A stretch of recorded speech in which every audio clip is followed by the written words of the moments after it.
Everyone loves an unexpected plot twist, but your education shouldn't be one of them. And nobody understands that better than Southern New Hampshire University. SNHU's online degree programs provide the flexibility you need, backed by support you can count on. With over 200 affordable options in psychology, criminal justice, business, and more, SNHU is built to fit your life and your budget. Visit snhu.edu/lastpodcast to learn more. That's snhu.edu/lastpodcast. Insurance isn't one size fits all. That's why drivers have trusted Progressive's Name Your Price tool for years. Just tell Progressive what you want to pay, and they'll show you coverage options that fit your budget. Visit Progressive.com to find a car insurance rate that works for you. Progressive Casualty Insurance Company and Affiliates. Price and coverage match limited by state law. Hello, Last Podcast on the Left listeners. God, you're lucky to be here. My name's Henry Zabrowski. I'm sitting here with Ed Larson. How you doing, buddy? Yeah, I'm doing great because we have a very important person here today. Mm-hmm. I'm nervous. No, it's definitely, when I woke up this morning, I was like, oh yeah, that's right. This is gonna be intense. This is gonna be intense, but this is a good guy. I can already tell he's a good guy, and I can't wait to talk about this stuff. This is very, very interesting. Guys, we're sitting with former assistant director of the FBI and author of Long Haul, Hunting the Highway Serial Killers, Frank Figliuzzi. Thank you so much, sir. Yeah, my pleasure. I'm looking forward to the discussion and getting the word out about this kind of horror that's still playing out on our highways. You know, we have covered, there's Bonin, there's a couple other guys that have been labeled as trucker killers. Like, why is it its own genre? Like, what is it about it that makes it its own thing? Yeah, that became kind of apparent to me as I dug into this, even going out, putting my investigator hat back on after 25 years in the FBI. And here's the deal. The experts tell us that the number one profession for serial killers is long-haul trucker. And there's a reason for that, and a reason for why no other profession comes even close. Look, we're talking about a highly isolated job. You're on open expanses of highway. And what's happening with these killers is they are grabbing their victim in one jurisdiction. They're raping and murdering her. It's almost always her in a second jurisdiction. And they're dumping the body in a third jurisdiction. So you literally have a moving crime scene. And it makes for chaos in the law enforcement community, not knowing even the identity of the dead body, let alone the identity of the trucker. So back in about 2003, a crime analyst in Oklahoma State Bureau of Investigation, a woman named Terry Turner, who in my eyes is a hero, starts, figuratively pounding her fist on the desk saying, hold on, guys, we now have 10 young ladies in just a few months missing from Oklahoma and found dead in other states. They're often trafficking victims, and the proximity to the highway of their bodies and last known sightings indicates they might be killed by truckers. And she starts really demanding some action. She calls a meeting across the country of any detective who has a similar highway proximity case, young lady killed. She thinks maybe 8 or 10 detectives will show up. Dozens show up from around the country. She demands the FBI show up too. And the FBI hears this and the data and says, you do have serial killers, we're in. And that is the birth of the FBI's Highway Serial Killings Initiative, and only publicly acknowledged in 2009. It's so fascinating to me because I thought of this as a phenomena that largely lived in the 60s and the 70s when things were kind of uncharted. How do these crimes continue on now that we have so much more surveillance inside of the trucks? Aren't they all monitored now? Don't they have cameras in the inside and their stops are measured? Not just that, the rest areas are more monitored now, yeah, and the travel centers. So is it just the idea that if you want to do it, you can do it no matter what? Pretty much. So you're right about the history. Remember the old CB radio days and 10-4 good buddy and all. Yes. Yeah. Yeah. I mean, there were hit songs in popular culture about, the highway and 18-wheeler, and a song by Alabama, the country group, and Smokey and the Bandit with Burt Reynolds and Jackie Gleason. All of that Yeah.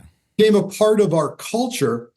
And the CB radios are not used widely today, certainly not as much as they used to. But even CB radios used to be used by the women who to advertise their services. And there was a whole coded language that I've got, in the book. So how do we get from that to today, and why is killing still continuing? So I got on my investigator hat and my hard hat, and I hit the road. I did 2,000 miles in a big rig with a long haul driver. I rode flatbed across the country, and that's a story in itself.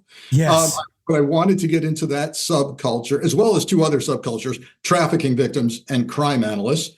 So if you're into that, kind of studying a subculture, what's it like on the road? What's it like to be a crime analyst, connecting dots to stop the killing?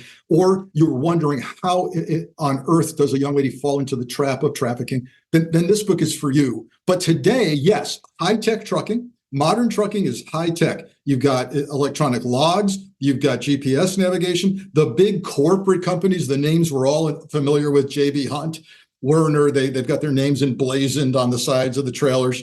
They know where their drivers are almost all the time. They do have the cameras trained inside the cab and outside the windshield, but yet it's still happening. So even as I theorize in the book that, okay, the FBI says there's 450 current suspects they're looking at. Jeez. For 200 pending cases. So there's 850 total murders along our highway of women in the past few decades.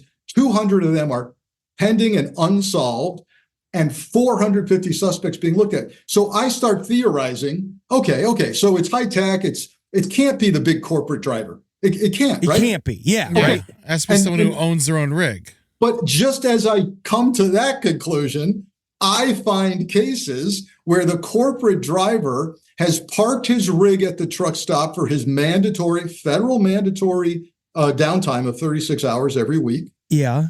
He parks his rig, he gets in an Uber or a rental car, and he goes out and does his killing.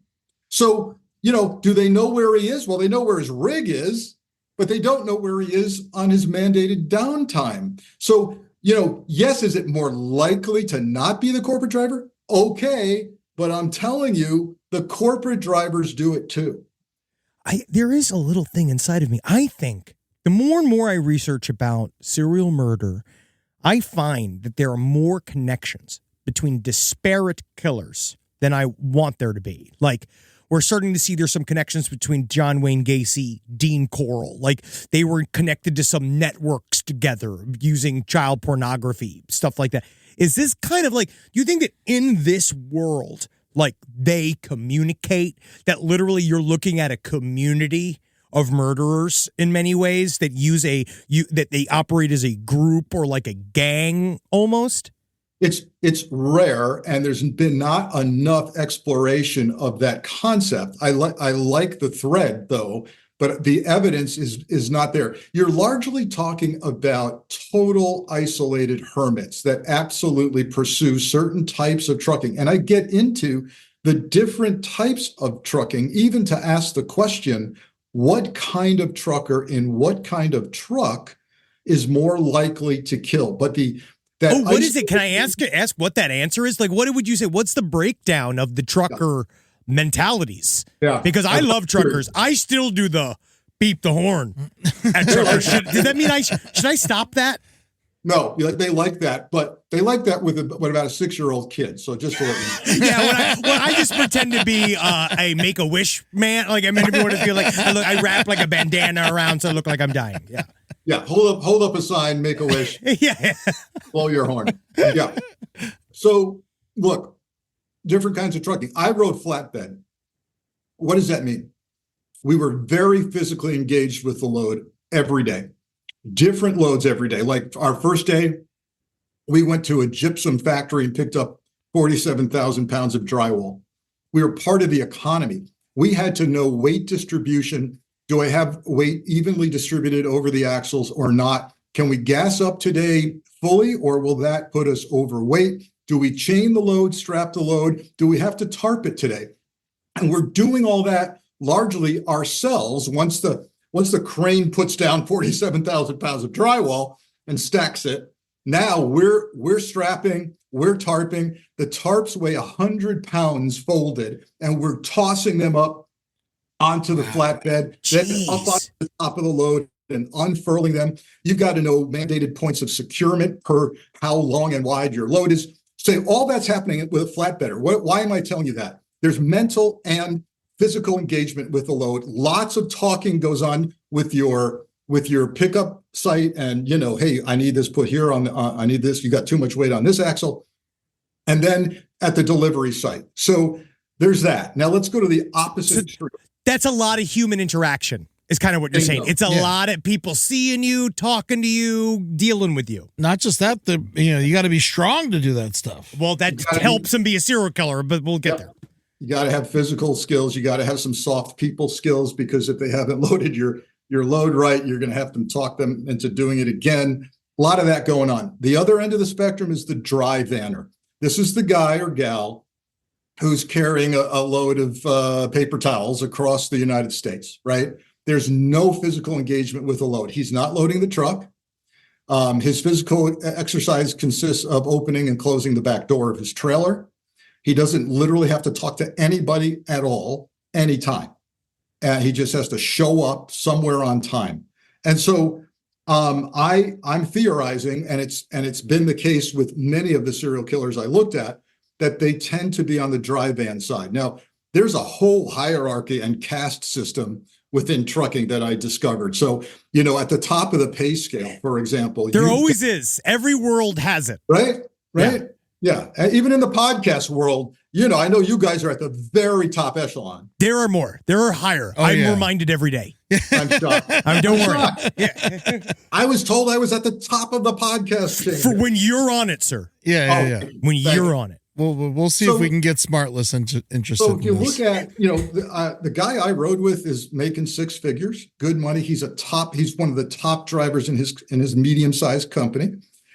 If you want, even higher pay scale, you're hazmat and those tankers filled with God knows what. They better be paying those guys. Yep, heavy load and wide load. That the ones that drive you crazy if you're behind them on the highway and you can't pass. And there's a follow car, and there's flags and all of that, and a lead car, or what they call a pole car. You know what the pole car is for, right? No. That literally has a pole on it, because if it hits the underpass, the truck should stop, because the truck's not going to make it. Yeah. So does he break off a piece to the pole guy, or is it everybody getting paid individually? And honestly, is it like a caddy or like your manager or something where you got to give him a percent? That's you give a him good question, but no, it tends to be individual payment. Yeah. Then there's the low boys. Remember, the low boys that the trailer rides about 6 inches off the ground because the load is so incredibly tall. That's kind of they call that the badass of the trucking industry. The guys like that. It's like a low rider in LA or something. Yeah. But that's a really tall load that has to fit under underpasses. So you've got this kind of rank. You got reefers. Reefer trucks are refrigerated trucks, and believe it or not, those drivers are highly engaged with their load, because they're monitoring humidity and temperature and climate back there. And if the monitors are bad, like, hey, my grapes are wilting, no pun intended. They got to know how to use HVAC and all that. Yeah, my grapes are wilting. I got nobody to be called. Right. I have no one to call. There you go. So it's a whole culture. I get into that those subcultures and theorize how we get those 450 suspects whittled down. Fascinating. I do this thing for the subculture of trafficking victims. Who amongst the traffic victims, based on the work style they have, are they pimp controlled or not? Do they have a guerrilla pimp or a finesse pimp? Are they a renegade or an outlaw? Which one of them is more likely to be killed by a trucker? And I explore that as well. That is just, it's horrifying. Yeah. Because they do just kind of wander out. Because we were just doing a bunch of research on the toy box killer that had his own sort of he had his own torture thing that he built out of a rig, like a trailer / thing that he used on his own, which seems terrible. Because you'd think a refrigerator truck would be a great way to hide a body. The chiller killer. Yeah, like that's happened several times, right? Has that not? But that not happened several times? Wasn't that with we don't know if the Iceman was real. There's been a trucker that was hitting fast food establishments at closing time for the purpose of herding the employees into the walk-in freezer and killing them all. And of course, no one would be discovered until the morning. So he's long gone after that. That's a kind of different MO. But I get into some of the most horrific, you mentioned kind of a torture chamber. Several of the truckers I looked at absolutely had established in their rig a torture chamber. And one of the worst, I opened my book with this, is Robert Ben Rhodes, perhaps the killer of all serial killer truckers. He's good for probably 50 murders, almost all of women. I can't believe his last name's Rhodes. Yeah. With an H. He is finally caught by accident when a Arizona state trooper sees his rig with hazard lights on flashing along I-10 in Casa Grande between Phoenix and Tucson. The trooper strolls up to the rig and starts hearing a woman screaming from inside. And he looks inside, and this woman is shackled to the ceiling and the floor. She's naked, and she's out of her mind screaming. And that begins the unraveling of Robert Ben Rhodes and his killing spree over years. And one of the most heinous photographs I've ever seen, and I have seen some horrible crime scenes in my life, but Robert Ben Rhodes, that woman, by the way, was going to be his next murder victim, undoubtedly. Yeah. But during his killing sprees, he grabbed a 14-year-old hitchhiker named Regina Walters, who was hitchhiking outside of Houston, Texas. Her boyfriend was with her. He picks them up. He quickly kills the boyfriend, who's simply a speed bump in his way. And over the course of several weeks across the country, he proceeds to rape and torture 14-year-old Regina, shackles her into a torture chamber in his truck. Finally, they get to an abandoned farmhouse in Illinois, where we see the last image ever taken of Regina Walters alive. And that is taken by Robert Ben Rhodes. She is this is not gruesome because of its content. It's not bloody, but rather because of its context. You know, this is her last photo alive, and she knows it too. And she is dressed in a black dress that he bought and forced her to wear, black high heels that he made her wear, and he has cut her hair short into a bob, and she knows what's coming. And her arms are outstretched and her hands are outstretched in front of her, and she has a look of abject horror on her face. She's clearly pleading for her life. And the FBI agent who worked that scene, she was found decomposing in this farmhouse. He said he finally found the signature that he was looking for of this killer. And it was that Regina's pubic hair had been shaved just prior to death. That was a signature of Robert Ben Rhodes that linked him across a number of killings.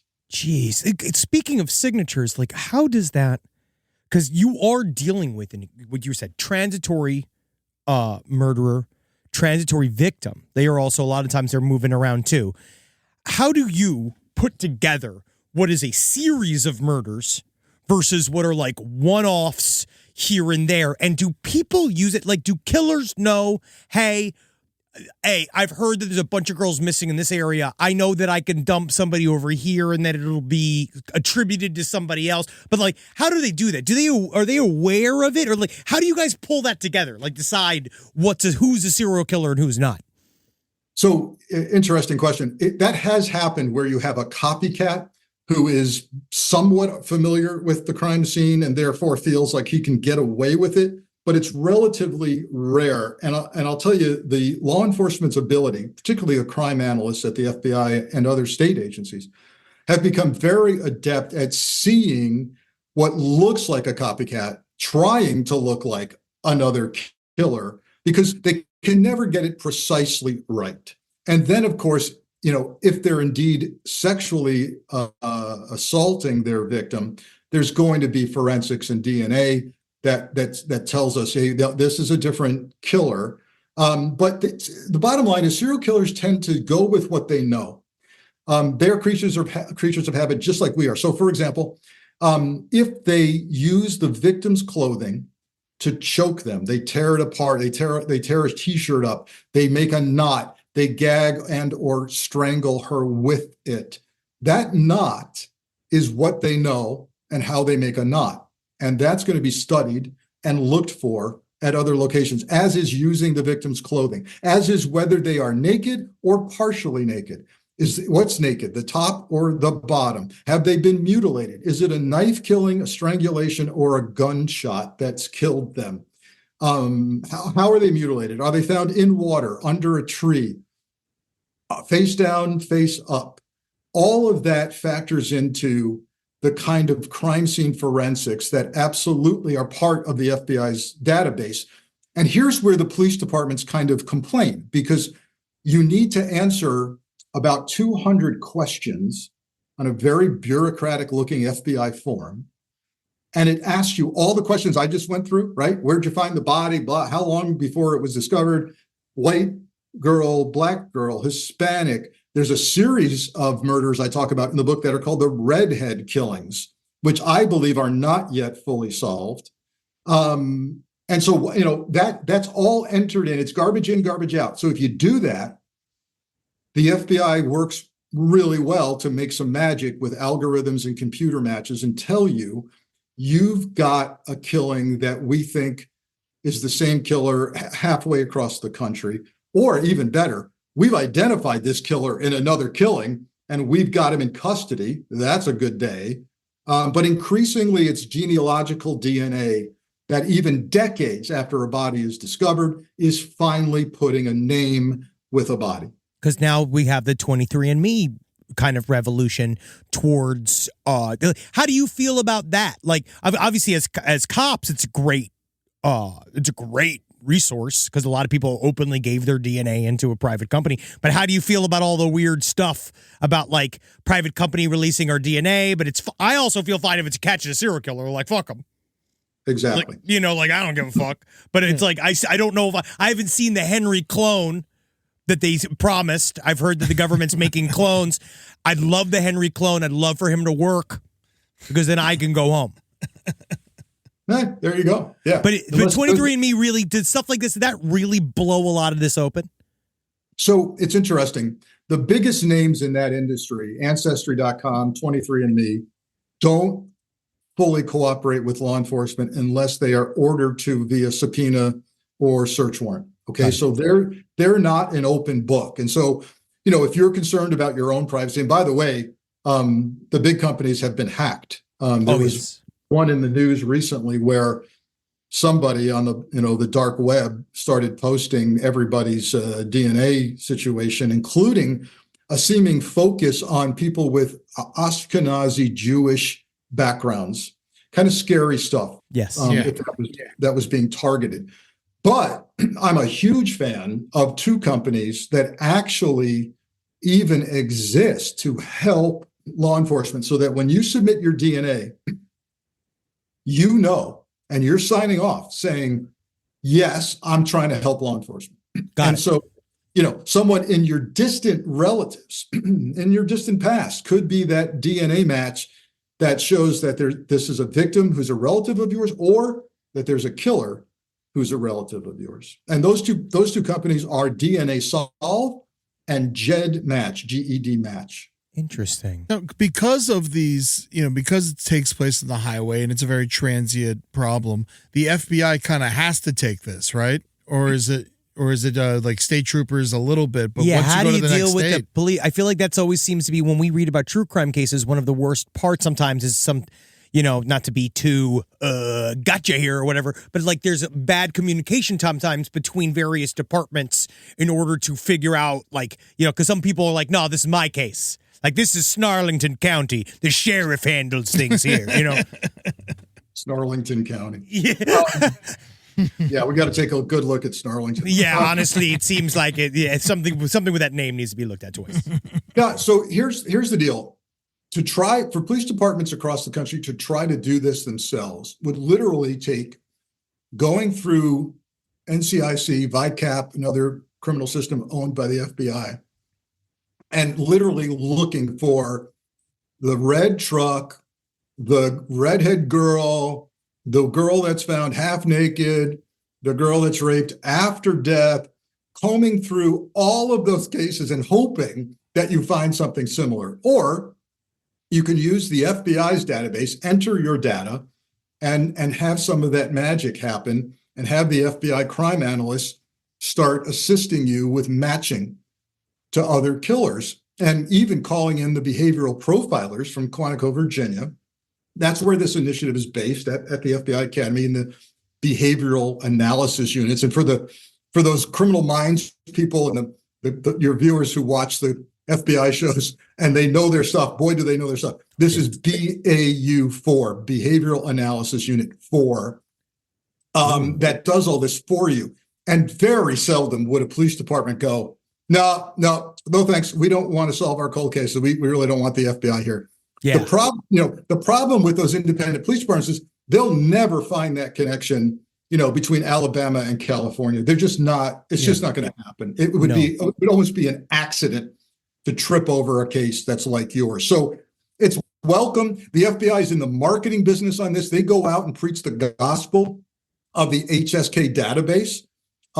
They'll train the analysts out there to enter the data. In emergency cases, they'll come in and help you load the data. They'll get you grant money for an analyst if you don't have one. Because some of these rural county sheriff's departments, all they do is road patrol. They don't have detectives, let alone a criminal analyst. So yeah, it's welcome help, but it is garbage in, garbage out. Sometimes the FBI analysts back at Quantico will literally read the morning paper and they'll go, whoa, that murder in New Jersey, that dead body, that sounds an awful lot like something we've seen before. And they'll open a support case right away.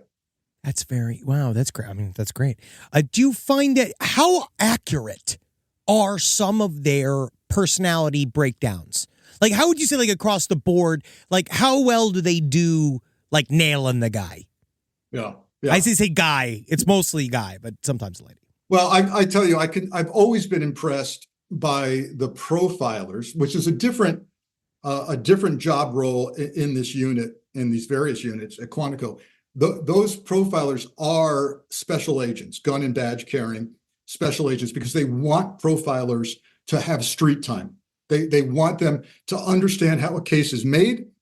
And a lot of the profiling job is visiting police departments and talking cop talk, right? Yeah. So those are agents. When they're called in, because the crime analysts think there would be some benefit, I've always been impressed about the accuracy of what they do. Now, some folks will roll their eyes in law enforcement because they think this is like voodoo. Like, this is, but it's a 40 to 60-year-old male, it's a white man. Well, sure, because the data says that serial killers are often in a certain age group and often white males, blah, blah, blah. But I've seen it much more precise in my own cases in my career. I had a case, I was working a serial bomber case, and the serial bomber had killed a federal judge and a civil rights attorney. Oh, wow. And with mail bomb, it was a mail bomb. And he kept sending mail bombs. And it's got to be so hard to eat. How do you even get away with that at all? Like, how do you get away with? Yeah, you just do it. You just figure it out. It's astounding. So they predicted his age, which was older than we thought. They said it's a white guy. This is from reading. This is an area called psycholinguistics. They're reading his letters that we've pieced together from the bomb. He always included a letter. And the letter indicated to the psycholinguistic folks that this is a white male, older, like 50, 60 in there. He's spent a lot of time around Black people and in church. That is all from his writing. And then the data about the mail bombers largely being white males, kind of older, that was on the money. It's up to you as the investigator to take that and run with it and look at your suspects more closely. I saw, while we were working that case, I've got a top profiler in. This is a guy who talked to Ted Bundy for days. He's sitting next to me in the command post, and he's reading the local newspaper and drinking some coffee. And he turns to me and he goes, "Hey, Frank, this article here in this town where they found this guy with like 37 cats hanging on his property, skinned. They found cats in his freezer, mutilated." I go, "Yes, sir." And he says, "Can you get me that police department on the phone?" And I said, "I can. Why?" And it's a guy killing cats. Yeah.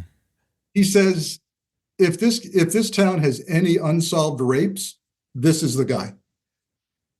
And what he was looking at was that these were old cat killings. This has happened a while ago. And his theory was that in this world of profiling, felines are viewed as symbolic of females. Mm-hmm. And because he had done this a while back, he had progressed, the theory goes, to now acting out against real women. So I'm listening to his phone call with a detective. I'm listening in, and the detective goes, "Hell yes, we have a series of unsolved rapes." And he goes, "Yeah, it's this guy on page 7 of the newspaper." And he was right. He was right. Jeez, you're just God. like, oh my God, you don't let him. Hopefully, he doesn't have a daughter, and he's got the new boyfriends coming in. Wow. Going to deal with Robert De Niro. That's a good plug for buying newspapers. It really is. It really is. But have you ever gotten to do the fun, like, this is the FBI scene now? Hey, everybody back off. This is the FBI scene. Yeah. This is now my investigation. Get out of here. Hell yeah. All right, get the hell out of here. I hate you. I hate you. Keep him. I like him. I hate that guy. I've certainly come close to those words, but I haven't tossed police officers out of a crime scene. But yeah, you get out of here. I hate you. You smell bad. Yeah. I've been there. Now going back to the highway killings, where do way stations come in? Are they helpful, or is it just it doesn't matter? I'll tell you a story. So I told you about picking up our first load, which was gypsum pressed into drywall. Yeah. Mm-hmm. And the driver I'm with, who's really good, he's talking to me and he goes, "You see how they're loading this with the forklift? I'm concerned that this is too forward on our trailer and it's going to put too much weight on the front axle." So he chats with the guy on the forklift, who quite frankly wasn't a rocket scientist. And the guy's like annoyed, like, I do it all the way, but it's fine. And by the way, you're underweight anyway. It's only 45,000 pounds, blah, blah, blah. So off we go. And we stop at a weigh station that's about an hour away. And God darn it, if we aren't overweight, particularly on the front axles. And we try all the tricks in the book. I describe this in the book. I mean, there's things you can do. You can fill up with gas and hope that you're weighing down the back of the truck more. Well, nothing worked. So we had to bring it back. But I tell you, he called the owner of the company and said, "What do you want us to do?" This man had integrity. This guy said, you've got to go back, keep that weigh station ticket in case a trooper pulls you over, and tell them you're going back to get it right. But you know how many owners of companies would tell their driver, "Screw it, just keep going," and we'd have an unsafe, overweight rig on the road. I'm convinced that there's lots of that. Yeah, lots of that happening. The other thing, I've experienced for the first time in my life, I never paid attention to the green light on the road sign that says the weigh station is open. Yeah. Or not. So next time, if you have the opportunity to watch a big rig as it's passing by a weigh station sign, because what happens is they're all nervous about it. God forbid you get a citation for being overweight. But you can also easily get inspected because the DOT inspectors hang out at weigh stations, so they could pull you over You're and there go, hey, forever. Full inspection. And yeah, you might as well, go to a proctologist if you're getting a full inspection. It's unbelievable. Yeah. So we are overweight, on our way back to get it fixed. And sure enough, there's a weigh station coming up, and you could hear the driver goes, "Oh shit." And now I'm going, "Oh shit." And what happens is in a split second, it's pretty cool. There's a transponder on the truck that's read by a receiver on this weigh station sign. They immediately know your truck's history, your company's history, and that makes a split-second decision as to whether you're going to go in the weigh station or not. How do you know? You get a green light inside your truck that says you're good to go, or the dreaded red light that says you are pulling into the weigh station. And thank God we got a green light that day, and we kept going. God. Wow. What's the most recent guy we got? Of this iteration of killer? Like, who's the last guy we got that accounts for some of these? Yeah. As I was writing this book over the course of the last 2 years, I set a Google alert for myself for any notice of a trucker. You put keywords into Google alerts. Oh, yeah. Trucker killer. Yeah. Mine's Henry Zabrowski sex appeal. And I just look to see what pops up. Oh. Yeah, does anything ever pop up there? A lot of guys from prison. Yeah. They love me. Well, hopefully not the 25 truckers that are in prison right now. I'm anti-trucker now. So the alert goes off. The alert goes off a couple of times while I'm writing the book, and I have to stop what I'm doing, right? Yeah. This is like... Of course, yeah. It's like, I got to put this in the book if it's happening. I Great. got to be up to date, right? So 2022, 2023, absolutely. We've had more killings, but also some pretty cool developments in old cases happened through genealogy and DNA while I was writing the book that solved old cases. And then while I'm writing, there's you mentioned the possibility of, people working together. Yeah. Okay. So there's two guys that the FBI finds. They've been hunting for them. This is in the book. They're out of Memphis, Tennessee. And by the way, Tennessee, loaded with killings, long haul killings that are mentioned in my book. It's Interstate 40 across the country from the Carolinas through Tennessee. Wow. Kentucky. Is it just because of the mountains? It's like easy to hide. It's easy to you've got some really remote areas. There's bodies that we found in Mississippi, New Mexico, Arizona, Texas, all the way to California, Oklahoma. I-40 is a problem. And so anyway, these two guys were kidnapping young girls, holding them in the truck and trying to pimp them out. And, some for fear for their life, some were pimped out, but many fought, struggled, said, no way, no how, you can beat me, you can kill me. And when that happened, these two knuckleheads would call the girl's father or family and demand ransom for their return. And the FBI finally caught up with these two guys. And I'm sure the investigation continues to see if they're good for any murders. Oh, yeah. Wow. God, what a harrowing story. I got one last question. Yes, please. Right. Yes. How safe is it for me to just crash, sleep at a rest area in my car for like 4 hours? This is just because he has issues with his wife. He's just looking for a way to safely sleep outside of his home. I got you. The proverbial doghouse. Yes, it is a long distance doghouse. It's called rest area. Right, you're resting. So look, I don't recommend it. I really don't. And you're probably better off in that Red Roof or Motel 6. And here's why. It's not just truckers that are out there resting on these rest stops, but it's some pretty bad folks that are up. And as cops say, nothing good happens at 2 a.m. in the morning. And the only people out there are cops and robbers. And so I don't recommend it. I do give some advice to those who, particularly women traveling long distances on the highway, particularly at night. I know there's a lot of concern out there, and some of the just simple observations.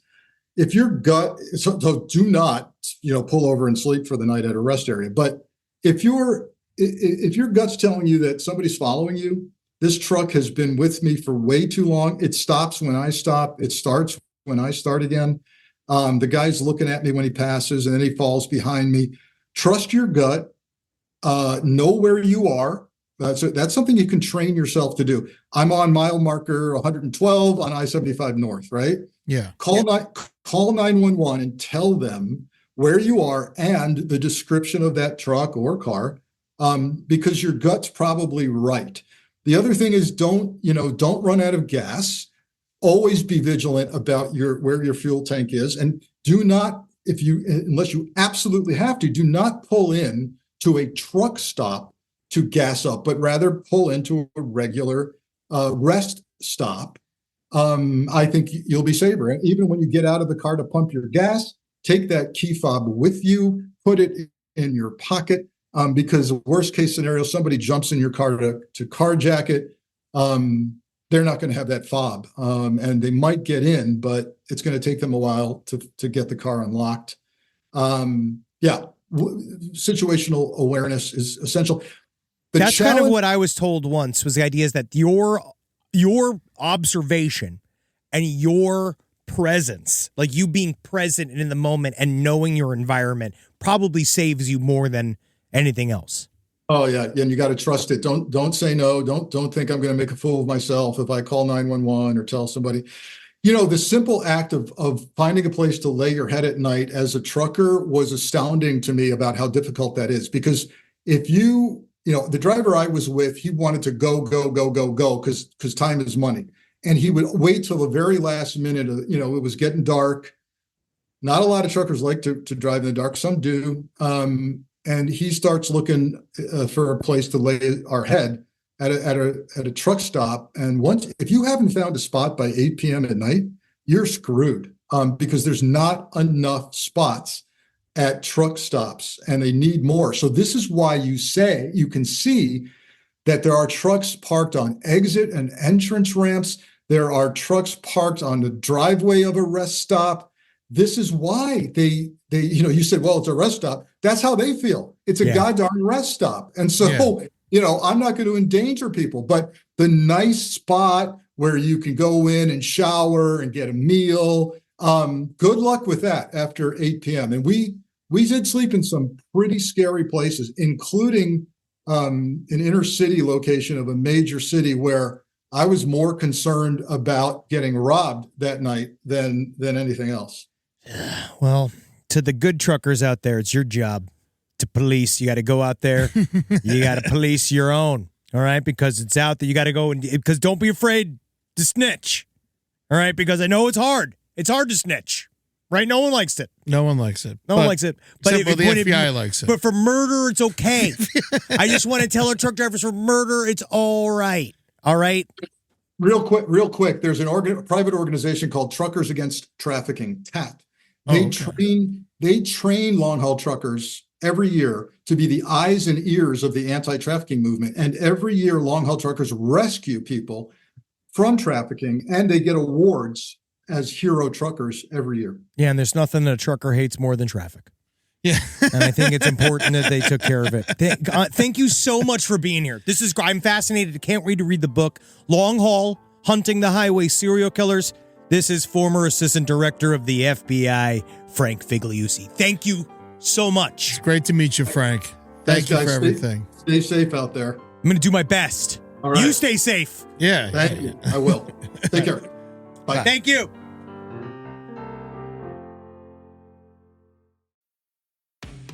This podcast is supported by Nurtec ODT, Rimegepant. We know you didn't ask for an interruption, but migraine doesn't wait for the right moment to interrupt either. It just barges in, takes your time, and throws everything off. So when migraine takes your time, take Nurtec. It's for the acute treatment of migraine with or without aura in adults. Nurtec can provide pain relief in 2 hours, which can last up to 2 days.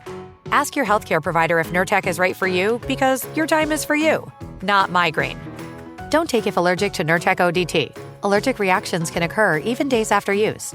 Get help right away for trouble breathing, rash, swelling of face, mouth, tongue, or throat. High blood pressure and Raynaud syndrome can occur. Get help for high blood pressure, numbness, coolness, pain, or color changes in fingers and toes. Common side effect is nausea. For full prescribing information, call 1-833-4-NERTAC or visit Nurtec.com. All right, back to your podcast, playlist, or whatever's keeping you going today. This podcast is brought to you by Squarespace. Whether you're just starting out or scaling your business, Squarespace is the all-in-one website platform designed to help your business stand out and succeed online. Squarespace gives you everything you need to offer services and get paid, all in one place. From consultations to events and experiences, showcase your offerings with a customizable website designed to attract clients and grow your business. The best part about it is it can help you design a funnel in which you can very quickly record commercials so that you can get it done while you were desperately trying to get on break. That's the best part about Squarespace. It can really shorten up the time you spend doing things. You got to get in there. Use Squarespace. Man, is it fast. It is absolutely incredible. You're going to love your experience at Squarespace. Head to squarespace.com/left for a free trial. And when you're ready to launch, use offer code LEFT to save 10% off your first purchase of a website or domain.